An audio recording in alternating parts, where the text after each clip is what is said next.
UCB Life Issues with Paul Hammond. And as always, a very warm welcome to this week's Life Issues. Now, throughout history, there is a constant. The younger generation are convinced that the older generation, at best, don't understand them, at worst, haven't a clue what's going on. You know the old joke that when I was 16, I thought my dad knew nothing. By the time I was 25, it was amazing how much he'd learned. Yes, or was it that I had changed? Bridging the generation gap to communicate meaningfully with those who follow us on the path has never been easy. And perhaps this has been thrown into stark relief over recent years by social media and digital content. If you are a digital immigrant, or even these days an older digital native, and you think a social media platform is cool, in all likelihood, Gen Alpha are using something else and would probably prefer you didn't use the word cool anyway. It's part of the natural order, the circle of life, and while there are many talented educators and youth workers who are able to connect, for most of us, teenagers are as much a mystery to us as we were to our parents and grandparents. Which is probably okay, because we turned out all right, yeah?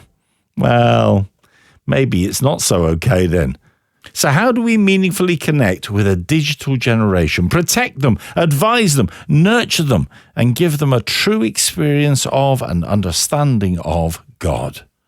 And how do we keep abreast of the changes that perpetually threaten to leave church communities behind? Because if you are trying to stay in touch with your young people on Facebook, they aren't listening. I know. I asked a young person whether that was true. So how do we overcome these barriers? One organisation that understands the need for change are Youth for Christ. I mean, things are very different now from when a young Billy Graham was on the stage for them. So what can we learn from their experience? And what are they doing now that could help us all connect with youth work in a digital age? Bob Goody is Missions and Evangelism Director for Youth for Christ. Youth for Christ's website is yfc.co.uk. Bob joins me on the line. How do we keep up with the younger generation, Bob? I'm so glad you started me with the easiest of questions there, Paul. How do we keep up? Oh, that is a massive question. In reality, sometimes we don't need to keep up. Young people are young people, and they are most influenced by their peers. They're influenced by those around them that are in their network, that are in their group, that are like them. And so sometimes we don't always have to push, but it is important that we remain a voice into this digital world. And so as long as we do it well, and as long as we do it with a clear purpose, and with a passion for Jesus, then I think we can influence a generation that are eager to know more. So if we don't need to keep up with them, then is there a point at which we can say, well, all right, I'm on Facebook, I'm on Twitter, I don't need to pander after all these whims of the latest thing like Insta or whatever? I don't think everyone has a specific call that they need to be on Instagram. I'll be honest, I am on Instagram. I do follow and have conversations with young people. I think it is an important place for relationship. But actually, some of the best youth workers I know would fail miserably if they tried to access Instagram. And so actually, at the real heart of all this, I would say young people are looking for people to be around them that are for them, that are walking alongside them, that are journeying with them, and not actually trying to be them. Yes. They want people to be themselves, but with them. So that difference of identity then, that's an important element of, well, I suppose in some ways, a rite of passage for young people, whatever generation, as my generation were different to me dad's, and my sons were different to me, my grandchildren are going to be different to their dad when they hit teenage years. There will be some things that are the same, but that sense of, is there almost a sense in which they the stepping away from what the rest of society is and how the adults identify themselves. Is that almost an essential part of finding who you are as a young person? I would say that the world around us actually imposes quite a bit of culture on us. And so there is an expectation that you are Gen Alpha, and so you are immediately put in this box that has you, that you need to be this, you're a digital native, you go alongside this. Oh, and you've got your baby boomers, so therefore, baby boomers, you must fit into this box. And I don't think that is the reality. I think they're trying to put people into boxes, whereas young people are going, I don't want to be in a box anymore. I want to stand up for what I believe is right and what I believe is true. I want to forge my own path and my own journey, and not have someone else tell me what that journey should look like. I want to be able to create a space that is for me, that is going to support me, encourage me, that I'm going to be nurtured and loved. And I think that is the same across all generations. My grandma, what did my grandma want? Well, she wanted someone to love her. She wanted to feel accepted. She wanted to feel like she had a place she could belong. What was it that drew me into church when I was 16?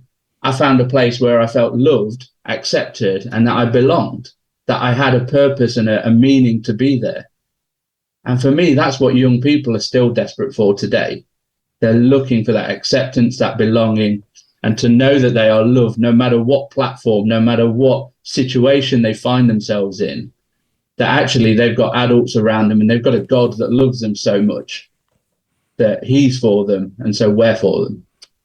There's a very strong implicit respect in what you say there for young people. If we're going to allow, in inverted commas, them to do that, to find themselves, to find their own identity. I suppose in some ways, if we as the church are going to have a voice that says you don't need to fall into that stereotype, you don't need to be pigeonholed into that box, you can actually discover who you are in God, you can discover your personal identity. How do we walk alongside them, especially within the sort of context of the digital sphere, but I suppose it applies broader as well? How do we walk alongside them to convey that message without imposing ourselves on their space then? I don't know if it's necessarily that we impose ourselves on their space. I think we are creating opportunities to carry on relationships that we would be forming offline. So that's why I think the digital sphere is so strong now, is that it continues a connection, whereas before there would not have been hour by hour, minute by minute, which gives a bit too much accessibility at times. But actually what we are wanting to do is to, Andrew Root, great theologian, actually said, as I was with young people, as I was for them, I didn't change their circumstance, but actually they saw that I was with them and for them, and they saw my life outplayed. I'm actually showing them that the way of Jesus, through how I live, how I speak, how I act, is actually the thing to follow. It's not me. So therefore, I'm not imposing my life on you. I'm not imposing a set of rules. I'm actually showing you that there is something greater. There is more to life than this. And so I wouldn't want us to be in a place where we impose. I want us to be in a place where we have mutual respect, mutual understanding, and that we are doing life together. I might argue that for a lot of church groups and a lot of youth groups and a lot of families, the feeling, the fear that you need to impose rules and boundaries and definitions and direction, and it is a very different, there is a sense in which for a lot of youngsters, they feel driven rather than given an example to follow. Mm. I don't know if you'll be able to remember, Paul, but I remember quite well when I was a young person. If someone tried to, No, it's far put too long rules for on, me now. when people tried to put rules on me and when things were forced upon me, I would kick back. I remember that feeling incredibly well. And it wasn't until someone just loved me, cared for me, and shared Jesus with me that actually things started to make sense. They gave me an opportunity to follow Jesus. They didn't force me to follow Jesus. And actually, the first time someone shared the gospel with me, I responded at 16 years of age. And I went into ministry the very next day because I all of a sudden knew Jesus was who he said he was. And I wanted everyone to know that truth for themselves. And so it wasn't that they were imposing these rules. It wasn't they were telling me this is what you have to do. It was them telling me, actually, this is what would be best for you. And this is what has helped me to live life as in all of its fullness.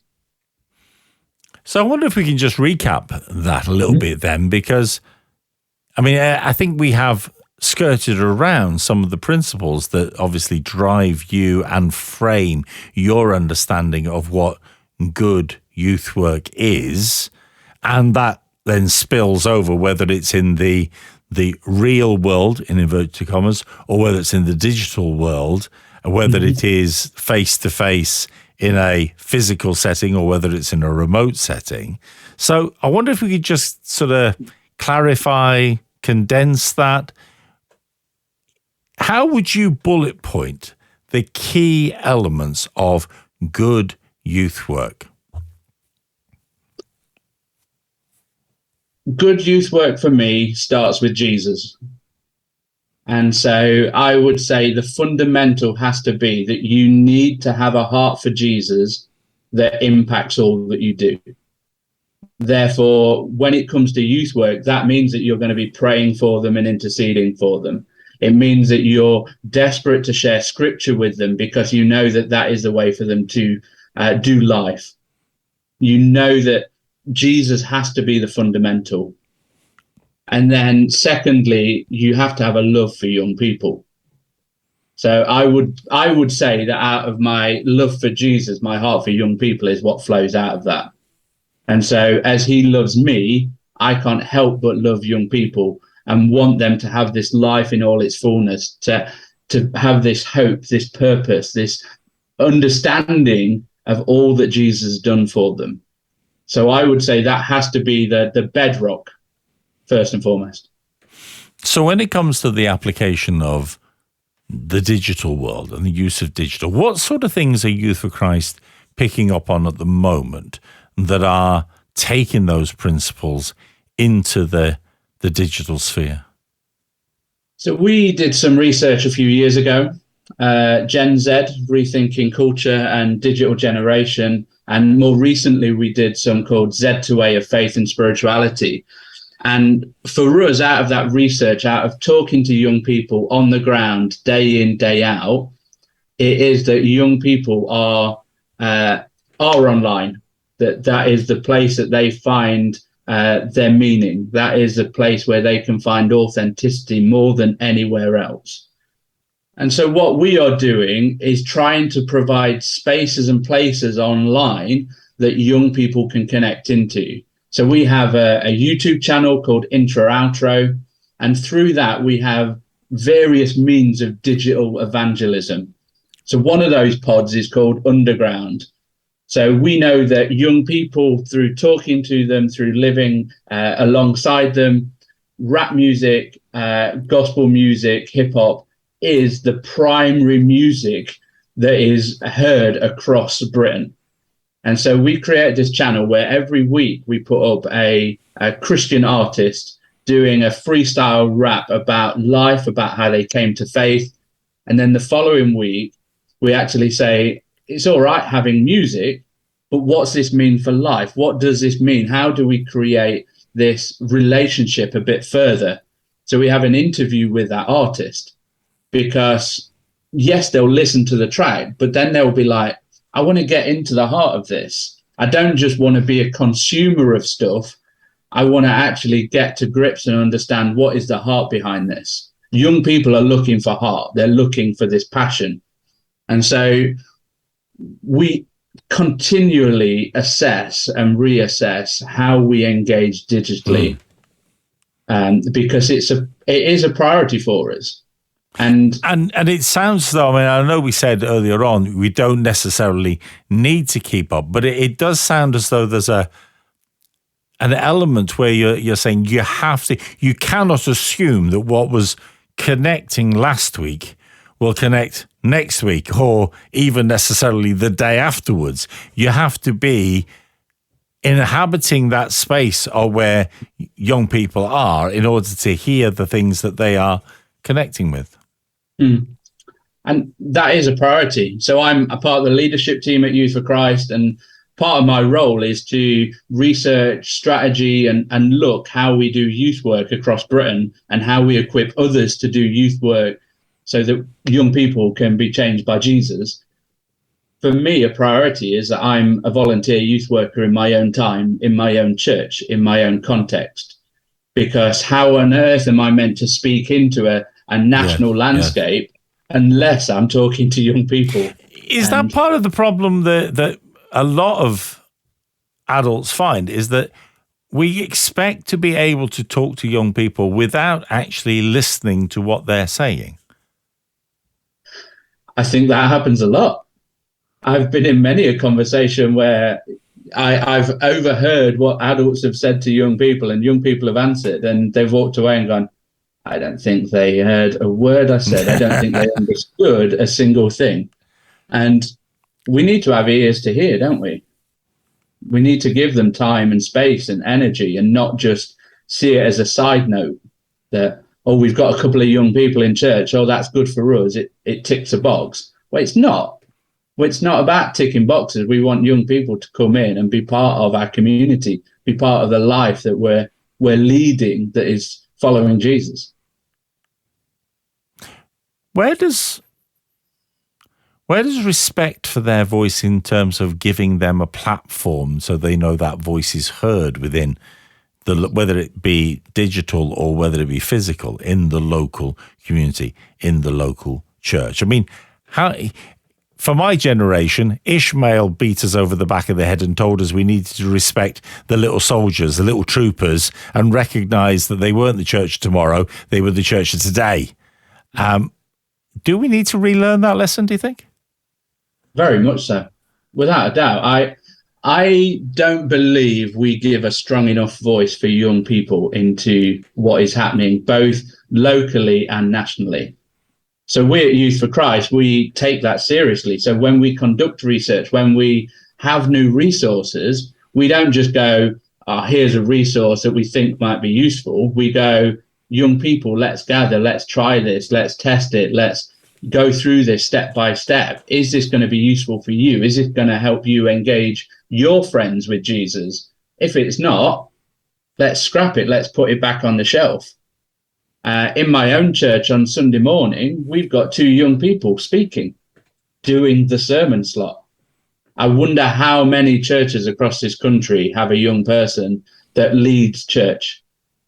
I don't mean gets up to do the actions to the action song because it's a family service or anything like that. I mean, how are we intentionally allowing them space to be who God's called them to be, and to release some of our own constraints and control and go, young people, you have just as good a voice as I do.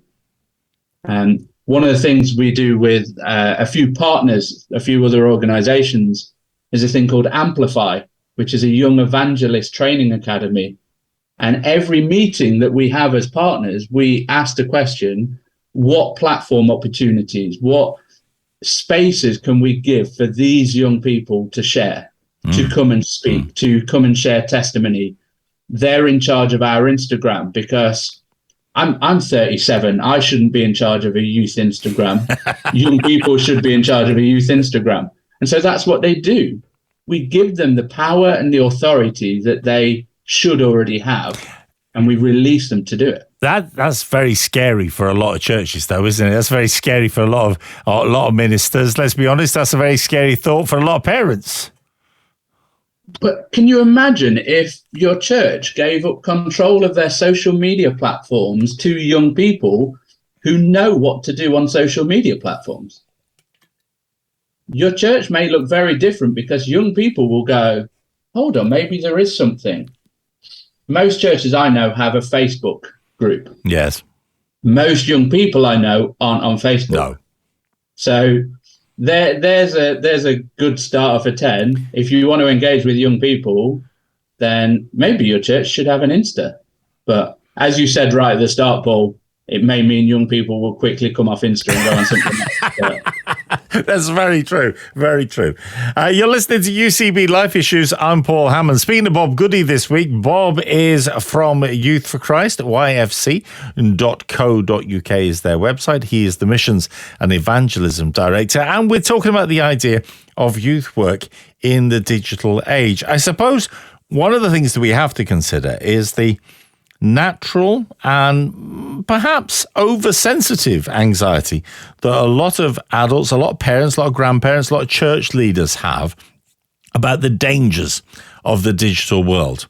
And whilst we might have reached a point where we convince ourselves that we are not susceptible to them as much as young people would, a lot of folk would be very concerned about dipping their toe into the digital sphere with their youth group, with their youth, because of the fear of where it will take them. What are the pros and cons of an effective digital mission, engagement, ministry, whatever descriptor you want to put on it?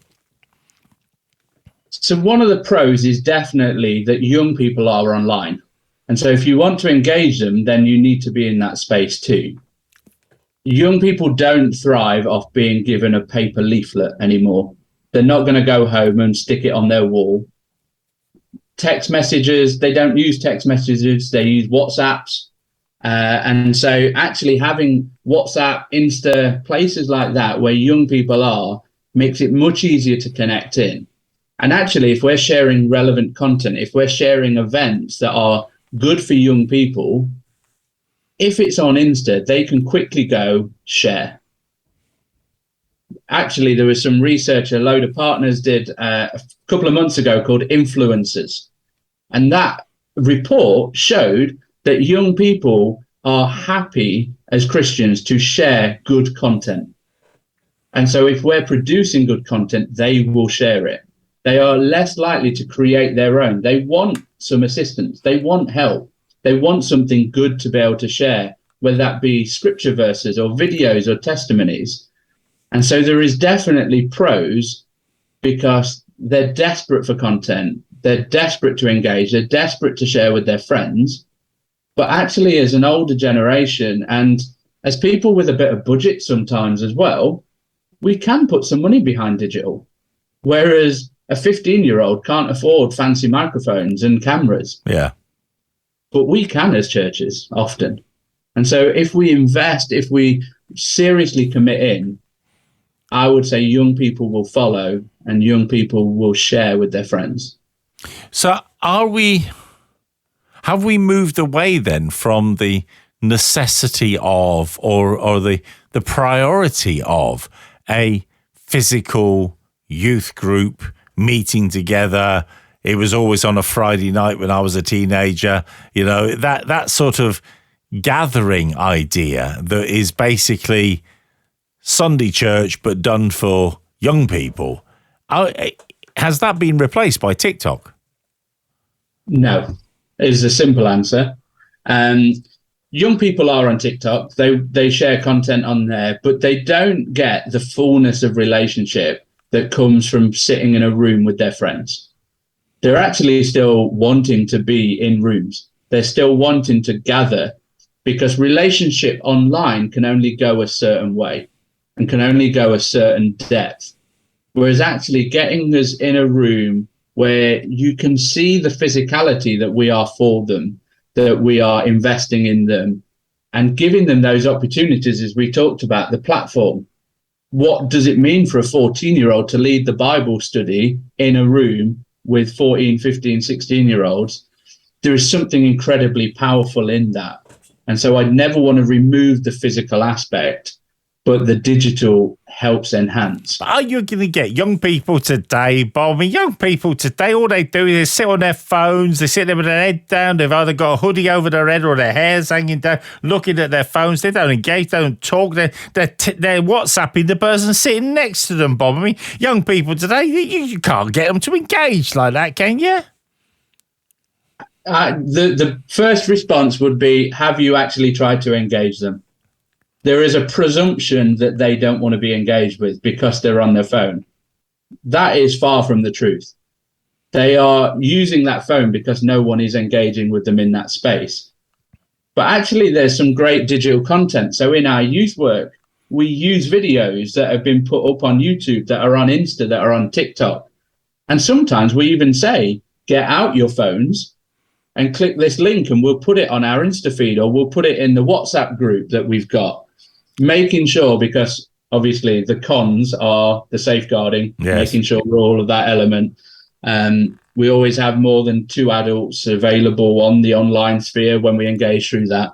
But actually, we'll say, get your phones out. Let's do this. Message in. What's your questions? They want to engage, and it's rather than getting the pens and paper out, we're just adapting to what young people are doing now. What about discipleship online, Bob? How is it possible to actually effectively nurture and disciple young believers through a digital sphere? I think it has great potential to help. I would say a completely digital discipleship would be a struggle, because I think in discipleship there should be a really strong personal connection as you're trying to help through and journey. And written, typed prayers are not as, well, they are as effective. God still hears them. But actually being able to stand alongside a young person and to physically pray for them, I would say has a greater strength, because they see the reality of you being with them. Online, you can digitally disciple using videos. There are plenty of YouTube videos and sermons and accessibility. The Lectio 365 app, I know lots of young people that use that as a daily prayer and as a daily reading. The Bible app, there are so many options. The YouVersion app, young people have a bombardment of them online, but what they actually need is someone to journey with them to be able to do it well. And so, yes, you could do the Bible readings together, chat in a text, chat in WhatsApp, that's fine. But actually sitting across from a young person with a cup of coffee and a hot chocolate and just chewing the fat over what the Bible has to say. What's this really mean for you? Let's dig a bit deeper. You're going to get much more depth and understanding by being with rather than being online. But what about the fact that there are all these dangers and all these risks? Because what is also true is that platforms like Twitter and TikTok and Instagram, they have been invaded by porn sites that are looking to spread material. They have been invaded by language that can easily be described as hate speech. There's bigotry, there's violence, there's all sorts of targeting that is happening by all sorts of groups to try and draw young people into their sphere, whether they be extreme right or whether they be whatever. And as a consequence, if we're going to encourage the young people of our church to get more involved in this by almost giving credence and validation to it because we get involved in it, aren't we at risk of opening a door to disaster? So, controversial statement. Twitter, I don't know any young person that's on Twitter. All I know on Twitter is quite aggressive adults bickering amongst each other about no point in particular. And so I don't think we model particularly well if young people go on Twitter. I don't think we show that there can be a space where there is love and acceptance and where that there is hope. So I think we need to engage young people in that space. We need to have the honest conversations with them. That TikTok has an algorithm in the background that watches what you watch and how long you watch things for, and then adapts the videos you see because of the content that you are continually engaging with. And it moves and shifts according to what you engage with. How often do we sit and have a conversation like, what kind of things are you watching? What might it mean to live a holy life on the online sphere and not just in our physical sphere? I know many a youth group that talk around sex before marriage and sexuality and all those things within a physical setting.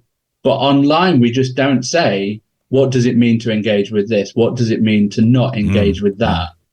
And so we need to be able to speak some reality and truth into there, which you can only do if you're engaged with it yourself. I'm not saying engage with the bad stuff. I mean, we engage with the good stuff and show that there is a way to do this. And again, it's that journeying life with them and engaging with them. It is almost as though, I mean, your title it has mission in it. Obviously, outreach, reaching out is an essential part of that.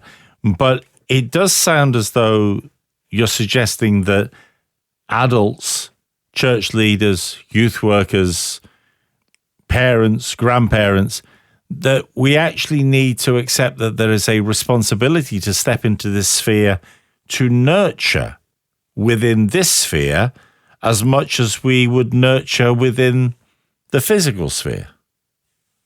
Yeah, I would say so. I would certainly agree with that. Young people are at church for pretty much half their life. They're asleep for a quarter of it. They're online for probably a third of it. Like they are continually engaging with there. And what I'm not saying is that we all need to create content. I'm not saying that grandmas and granddads need to start putting up Bible verses and all those kind of things. What I'm saying is that to be able to be a good voice into there, they can easily share other good content. Just as young people are sharing good content amongst themselves, if a youth worker sees a good Christian video or a testimony or a story or a sermon that people can watch and engage with, why aren't we sharing it? Yes. Yeah. Sometimes we just put a quick like on it or a thumbs up and think, oh, yeah, the Lord must be happy because I've watched it. And it's like, well, he is happy. But imagine if your youth group engaged with this video. Imagine if your teenager saw that you'd liked this video from a famous Christian artist. And they're like, well, I think they're good too. Maybe that's going to spark a conversation around the dinner table. Maybe it's going to spark a conversation in church like, oh, I didn't know you liked LZ7. Well, I do. I think his lyrics have got some good meaning and depth to them. You don't often hear that from a 50-year-old to a 14-year-old. No, that's right. But those conversations could be transformational. And if you would like to not only like, but also share the Life Issues podcast, then the link is, of course, on the page. I'm talking to Bob Goody. You're listening to UCB Life Issues. Bob is from Youth for Christ, yfc.co.uk, of course, is the website. And we're exploring the idea of mission and outreach and connection with young people around issues of faith, but also issues of life in the online sphere and how we do youth work, good youth work, in a digital age. I suppose one of the questions that we have to consider, Bob, is how we actually make the transition the other way.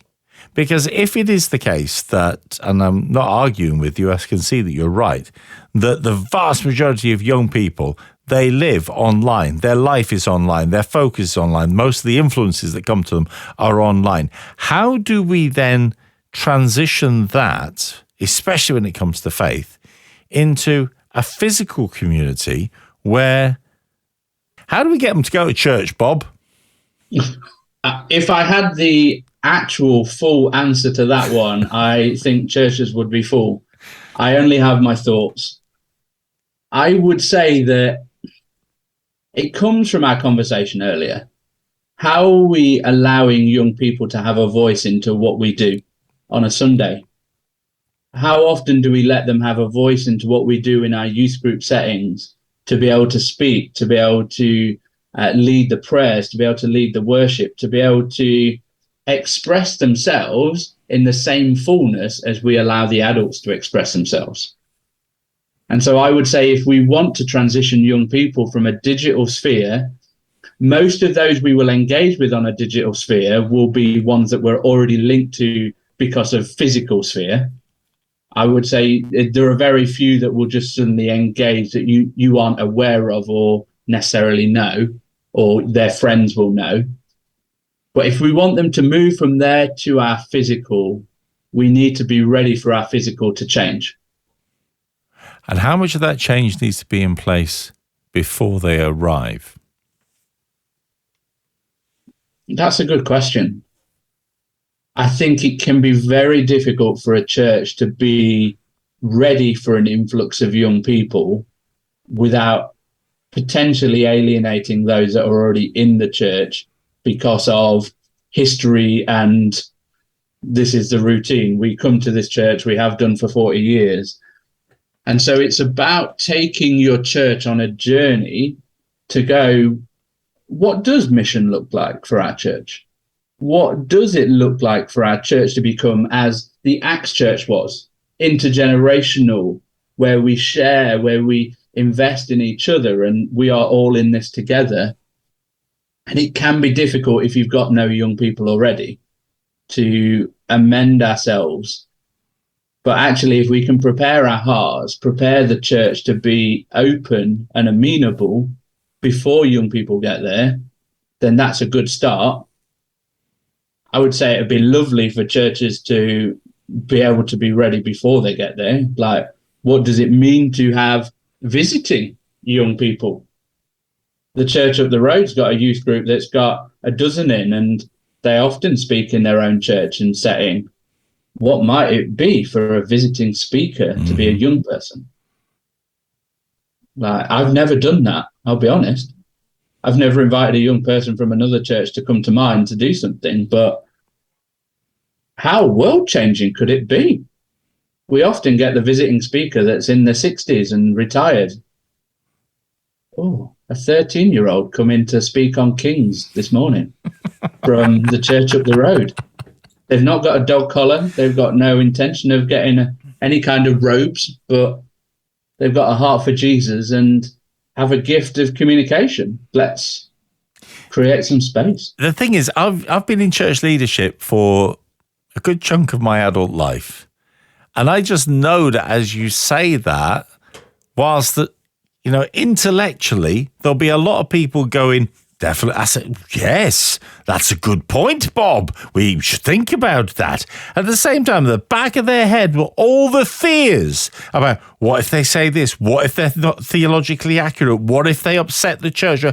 But I suppose there comes a point where we have to not only be willing to take risk, but recognize that actually one young person speaking once in our church, it's not actually going to upset the apple cart that much, is it? Simon Peter was not a gifted communicator, and they let him speak, and thousands came to faith. Yeah. Paul had just been killing Christians. Then all of a sudden stood up and said, anyone want to be a Christian? They didn't stop him. The church was born through the pair of them. Like, it's an incredible testimony. So yeah, I would want that space for young people, and you can't guarantee that the adult speaker that you're going to get isn't going to come with some heresy. That's happened a lot, but we don't talk about that, do we? No. And the truth is, most congregations would be a lot more tolerant of a young person mixing up their theology a bit, and a lot less likely to be offended and, because it's a youngster and we want to encourage them. There's a natural tendency, a natural inclination to do that. I spoke at a church not long ago, and the vicar said to me, basically, like, if we don't think you're any good, you won't come again anyway. Like, that's an honest statement. Yeah. You don't have to have that same young person again, just like you're not going to have the same adult. So let's have a little bit of freedom and grace. What if we don't? What if we, and let's be honest, the church has previous for this, that as technology has developed and as different platforms, and it's not just the digital platforms that young people are engaging with today. In previous generations, there have been platforms, there have been activities, and the church has been hesitant, loath to engage with them until it seems as though the world and his wife has found them and moved on, and then suddenly we discover them. All right, so there is previous. But what if we don't? What if we don't take this on board? What if we don't pursue the way that the lifestyle and the world of young people has changed? What if we don't grasp that there is no longer a distinction between the digital and the real world, but actually it's just their world? So I won't mention the specifics, but if you look at some recent church surveys about growth and decline, there are some church denominations that in the next 20 years will not exist.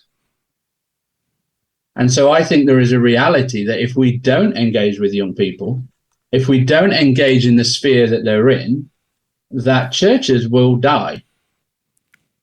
Some will thrive.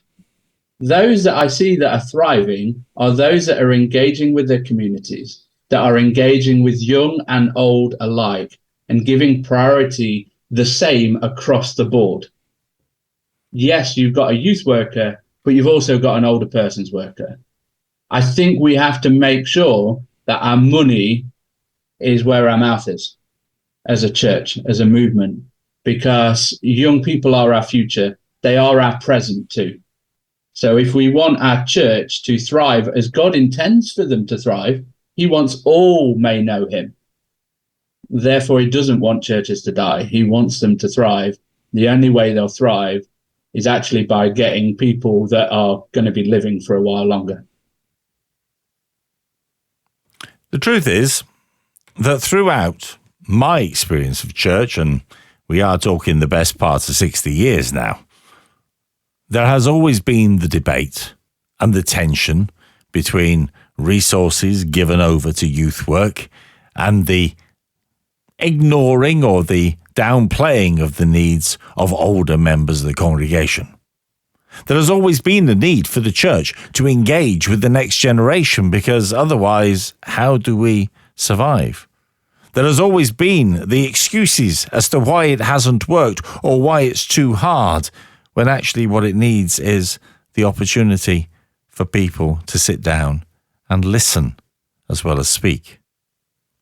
But in this day and age, where the division between older generation and younger generation, whatever letter we put after that title, is so graphic because of the nature of the digital world, it has such an opportunity to isolate them from our influence because we are not in there with them. Surely there is even more need for us to be intentional, attentive, and active in conveying this message of hope we have in a way that engages, so that they might then see how to not only believe, but also be nurtured, be discipled, to grow and be established. Youth for Christ are doing great work on it, and if you want to find some resources to use with your youth group or your family or your children or your grandchildren, then have a look at yfc.co.uk. See what they're doing there that you can take and you can use, and see as well the research and the guidance and the thoughts and the challenges that come out of the work that they do in equipping all of us to do youth work in a digital or non-digital way, all the more effectively. Bob Goody is Missions and Evangelism Director for Youth for Christ. Bob, it's been fascinating to explore this with you this week. Thank you for joining us. Thanks for having me. And thank you as well for your company. I'm Paul Hammond. This is UCB Life Issues. Thank you as well to my producer for this week, Rebecca. Why not join us next week for another Life Issues? Ta-da!